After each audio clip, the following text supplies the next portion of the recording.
और अब बात यूपी चुनाव की एक और टेंशन सेंटर की जिस पर सियासत खूब हो रही है, वो है कानपुर का बिकरू गांव, जहां कभी गैंगस्टर विकास दुबे का खौफ था, दबदबा था।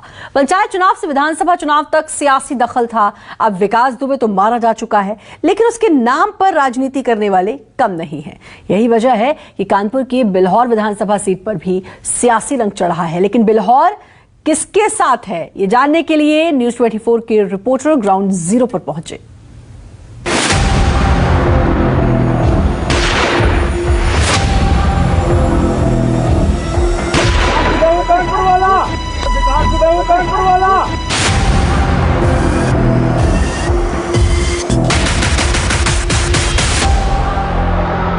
कानपुर की इसी सड़क से कभी दहशत शुरू होती थी।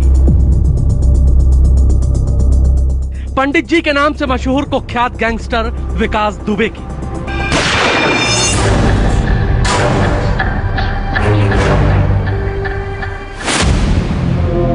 बिल्हौर विधानसभा सीट का बिकरू गांव, जहां विकास दुबे की तूती बोलती थी,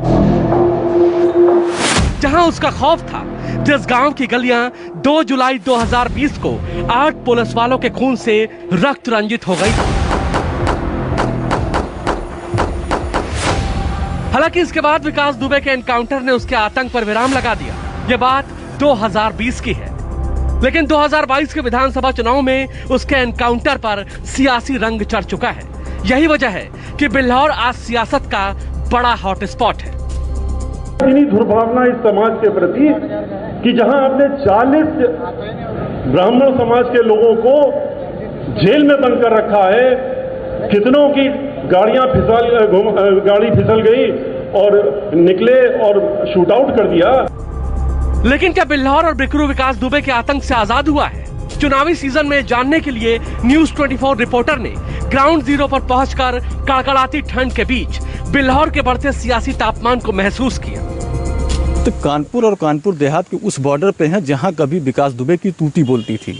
हर चुनाव में विकास दुबे का एक फरमान जारी होता था और विकास दुबे ही तय करता था कि इस चुनाव में जीतेगा कौन और हारेगा कौन।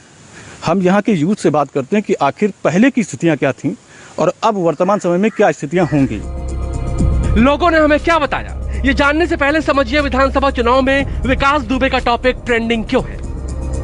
खौफ के साथ बिल्हौर विधानसभा में विकास दुबे का सियासी रसूख भी था। कहते हैं कि गैंगस्टर विकास दुबे अपनी कोठी की छत पर जिस भी पार्टी का झंडा लगा लेता तो बिकरू और आसपास के गांव के लोग उसी को वोट करते। विकास दुबे के दहशत की कहानी खुद बिल्हौर की जुबानी सुनिए। विकास दुबे चुनाव पीरियड में सारे प्रत्याशी उसके पास आते थे, क्योंकि उसका दहशत का कुछ वोट बैंक था, जो दहशत के नाम पर ही, उसके नाम पर, उसके कहने पे, उसके गुर्गों के धमकाने पे वोट करता था। सारे के सारे प्रत्याशी आते थे और सबसे वो फंडिंग करता था। सबसे नमस्कार, मैं हूं मानक गुप्ता। अगर आपको हमारा ये वीडियो पसंद आया हो तो इसे लाइक और शेयर जरूर करें, और हाँ, हमें सब्सक्राइब और फॉलो करना ना भूलें ताकि आप देश और दुनिया की कोई खबर मिस ना करें। तो जुड़े रहिए हमारे साथ और देखते रहिए न्यूज़ 24।